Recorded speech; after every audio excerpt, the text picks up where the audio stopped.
சில பிரச்சனை, சில பாடுகளையும் கடந்து போய் கொண்டிருக்கலாம். பலவிதமான குழப்பங்களுக்குள்ள இருக்கிற நிறைய பேர் பார்த்தீங்கன்னா நல்ல கர்த்தரை ஆராதிப்போம். ஆனால் சில பிரச்சனை, சில போராட்டம், சில குறைவுகள், சில தடுமாற்றம் வாழ்க்கையில் வரும் பொழுது நிறைய நேரங்களில் பல குழப்பம் நமக்கு. ஏன் எனக்கு இவ்வளோ பிரச்சனை? ஏன் எனக்கு மாத்திரம் இவ்வளோ பிரச்சனை வருது? என் வாழ்க்கையே என்ன பிரச்சனையாக தான் சூழ்ந்திருக்குது. கர்த்தரை ஆராதிக்கிற எனக்கு ஏன் பிரச்சனை? நிறைய பேருக்கு கேள்வி.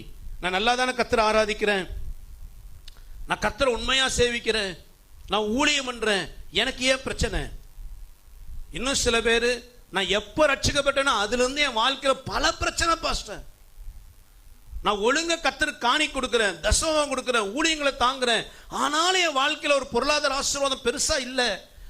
நிறைய நேரங்களில் பலவிதமான காரியங்கள், நெருக்கங்கள், நிந்தைகள், அவமானங்களை கண்டு பல நேரம் சோர்ந்து போயிடுறோம். பல நேரங்களில் நமக்குள்ள குழப்பம் நிச்சயம் வரும். ஏன் என் வாழ்க்கையில பிரச்சனை? ஏன் என் வாழ்க்கையில போராட்டம்? யோபு சொல்ற வார்த்தை பாருங்களேன். யோபு 14:22 வாசிங்க.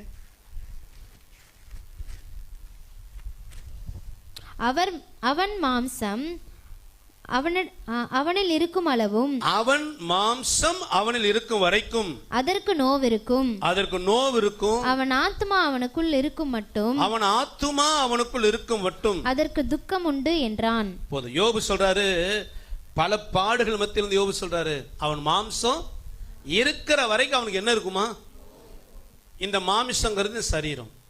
நாம் இந்த பூமியில வாழ்ற வரைக்கும் இந்த மாம்சத்தோட தான் இருப்போம். அப்ப இந்த பூமியில வாழ்ற வரைக்கும் நமக்கு என்ன இருக்கும்? இந்த மாமிசம் கர்த்தருடைய வருகையில் என்ன செய்யணும்? மறுரூபமாகும்.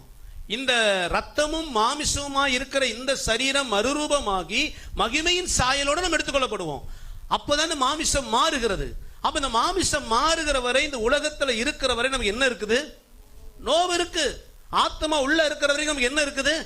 அப்படின்னா என்ன? உலகத்தில் வாழும் வரை ரட்சிக்கப்பட்ட உங்களுக்கு எனக்கும் பாடுகள் உண்டு. அல்லேலூயா. ஒரு பிரச்சனை முடிஞ்சா இன்னொரு பிரச்சனை கியூல நிற்கும். என்ன செய்யும்?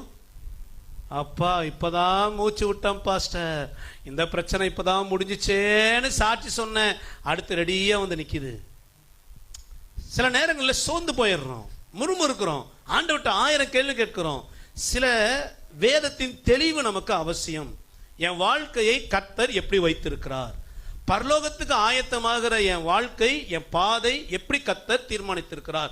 கொஞ்சம் அதை புரிஞ்சுக்கிட்டோம் அப்படின்னா ஆண்டவரை இன்னும் விசுவாசத்தோடு பிடிச்சுக்குவோம். யோபு சொல்றாரு, ஆத்மா உள்ள இருக்கிற வரைக்கும் நோவு உண்டு. அப்ப இந்த உலகத்துல வாழ்கிறவங்களும் பாடுகள் உண்டு.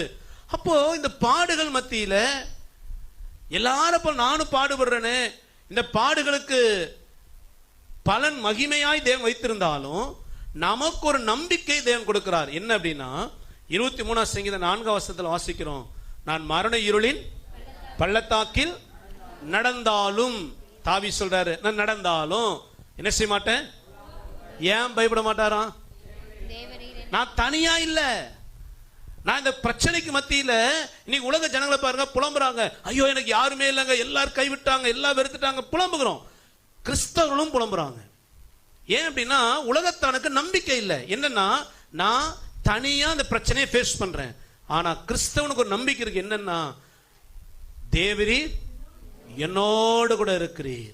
நீங்க எந்த இடத்துல எந்த பிரச்சனைக்கு மத்தியில் இருந்தாலும் ஒரு நம்பிக்கை நமக்கு உண்டு. என் கூட யார் இருக்கிறது? யார் இருக்கிறது? நான் செங்கடல் நடுவே நடந்தாலும் கர்த்தர் என் கூட இருக்கிறார். என்னை சுற்றிலும் கானானியர்கள் இருந்தாலும் கர்த்தர் என் கூட இருக்கிறார். மரண இருளின் பள்ளத்தாக்கு, மரண இருளின் பள்ளத்தாக்கு என்ன அர்த்தம்? அவ்வளவுதான், செத்துருவாங்கிற ஒரு நிலைமை. அந்த மரண இருள், தாவி சொல்றாரு, என்ன சூழ்ந்து கொள்ளட்டும், அடுத்த வினாடி எனக்கு மரணம்ங்கிற நிலைமை இருக்கட்டும், நான் என்ன செய்ய மாட்டேன், பயப்பட மாட்டேன். ஏன் அப்படின்னா அந்த மரணமும் எனக்கு பொல்லாப்பல்ல, தேவன் என்னோடு கூட இருப்பதினால். அல்லேலூயா. அதுதான் நமக்கு இருக்கிற ஒரு பெரிய நம்பிக்கை.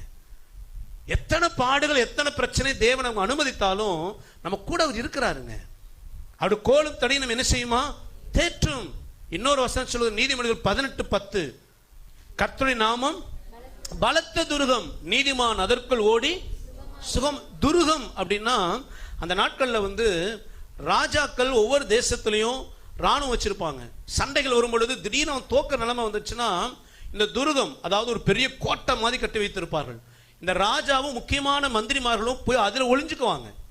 எதிரிகள் தங்களை என்ன செய்யக்கூடாது, அழித்தரக்கூடாது என்று தங்களை பாதுகாப்பதற்காக கட்டியிருக்கிற கோட்டை தான் அந்த துருகம்.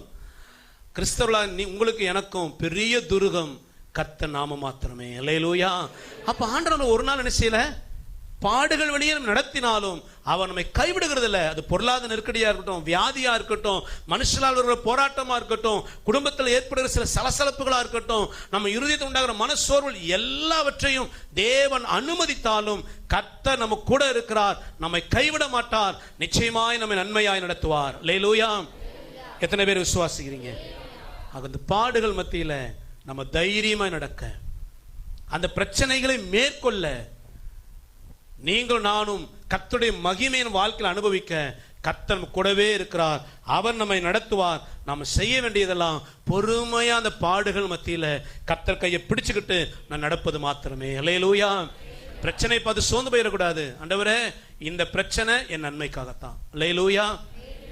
எத்தனை பேர் விசுவாசிக்கிறீங்க?